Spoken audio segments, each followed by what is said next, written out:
શનિવારે સાંજે ફરી એકવાર આ જ રીતે જે દ્રશ્યો આપણે બતાવી રહ્યા છે દરિયાના મોજાની જેમ એ કૂવાનું પાણી હાલક ડોલક થવા લાગ્યું। ભૂકંપના જાણકાર છે, કંપનના જાણકાર છે જમીનની અંદર, એ કહી રહ્યા છે કે બની શકે કે કોઈ સિસ્મિક એક્ટિવિટી હોય જેના કારણે આવું થયું હોઈ શકે। કુદરતી ગેસના જાણકાર છે, એ એવું કહી રહ્યા છે કે ભાઈ મિથેન કે રેડોન ગેસ હોઈ શકે। વળી એક નવો તર્ક પણ સામે આવ્યો છે કે આ જે જગ્યા છે એ વર્ષો પહેલા, દાયકાઓ પહેલા, સદીઓ પહેલા અહીંયા બંદર હતું, એટલે કે દરિયો હતો અહીંયા નજીકમાં, અને એની કોઈ સાથેનું કનેક્શન હોય એટલે કૂવામાં દરિયાના મોજાની જેમ પાણી છે એ વેવ્સ દેખાડી રહ્યું છે। અત્યારે તો એવું છે આ મોરબીના કૂવામાં કે દર થોડા સમયે પાણી ફરીથી એ જ સ્થિતિમાં આવવા માંડે છે, મોજા હાલક ડોલક થવા લાગે છે અને વળી પાછું શાંત થઈ જાય છે કે આખરે મોરબીના વિરપડા ગામના એ કૂવામાં કઈ રહસ્યમય ઘટના બની રહી છે। મોરબીનો વાયરલ કૂવો અંગે હજુ પણ રહસ્ય યથાવત જોવા મળી રહ્યું છે, ત્યારે મોરબીના એ વાયરલ કૂવા અંગે સપ્તાહ બાદ સૌથી મોટા સમાચાર સામે આવ્યા છે। મોરબીના વાયરલ કૂવામાં ફરી એકવાર પાણી હિલ્લોળે ચડેલું જોવા મળ્યું। શનિવારે સાંજે ફરી એકવાર પાણી હાલક ડલક થતું જોવા મળ્યું। એક સપ્તાહનો સમય છતાં હજુ સુધી રહસ્ય ઉકેલાયું નથી। ફરી એકવાર પાણી હિલ્લોળે ચડતા લોકો પણ એકઠા થયેલા જોવા મળ્યા। 7 દિવસના સમયમાં 3 થી 4 વાર આવું થઈ ચૂક્યું છે। કૂવાના પાણીમાં દરિયા જેવા મોજાનું સાચું કારણ શું, હાલ એ પણ સવાલ ઉઠી રહ્યા છે।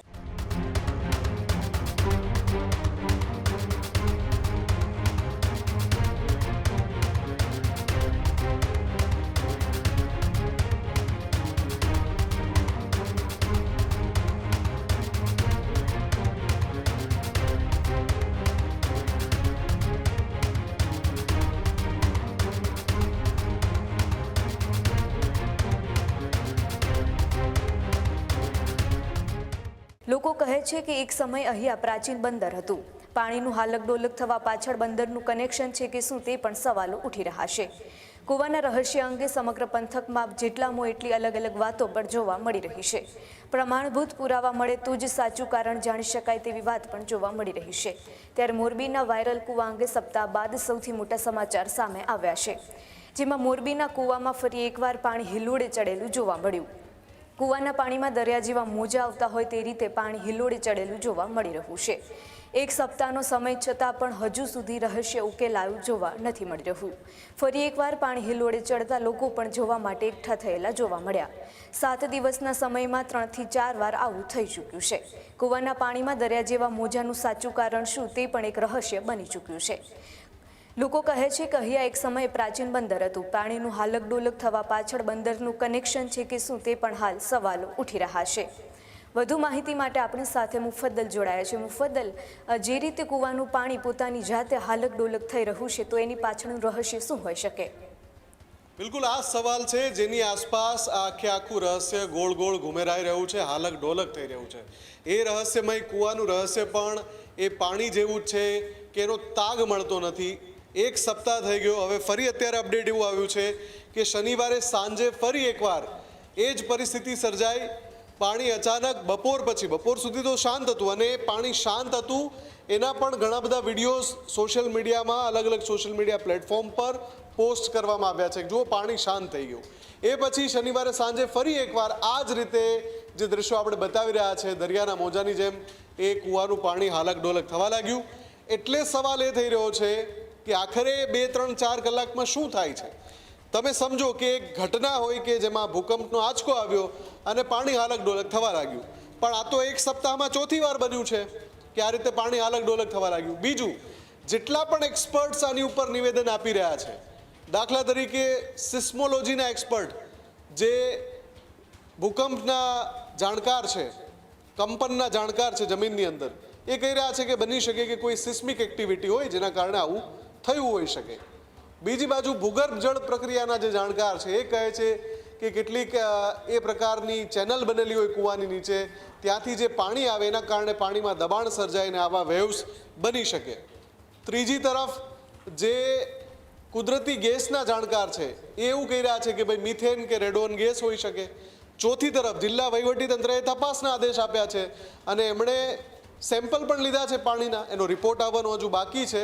પણ આખી ઘટનામાં વળી એક નવો તર્ક પણ સામે આવ્યો છે કે આ જે જગ્યા છે એ વર્ષો પહેલાં, દાયકાઓ પહેલાં, સદીઓ પહેલાં અહીંયા બંદર હતું, એટલે કે દરિયો હતો અહીંયા નજીકમાં, અને એની કોઈ સાથેનું કનેક્શન હોય એટલે કૂવામાં દરિયાના મોજાની જેમ પાણી છે એ વેવ્સ દેખાડી રહ્યું છે.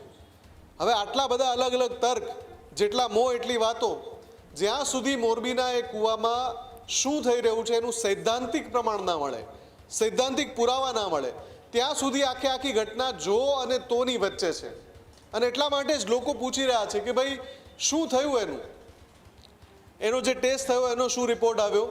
કોઈ ખરું કારણ સામે આવે ત્યારે જ આ રહસ્ય પરથી પડદો ઉચકાશે. અત્યારે તો એવું છે આ મોરબીના કૂવામાં કે દર થોડા સમયે પાણી ફરીથી એ જ સ્થિતિમાં આવવા માંડે છે, મોજા હાલક ડોલક થવા લાગે છે અને વળી પાછું શાંત થઈ જાય છે. પણ સાચું કારણ હજુ સુધી મળ્યું નથી.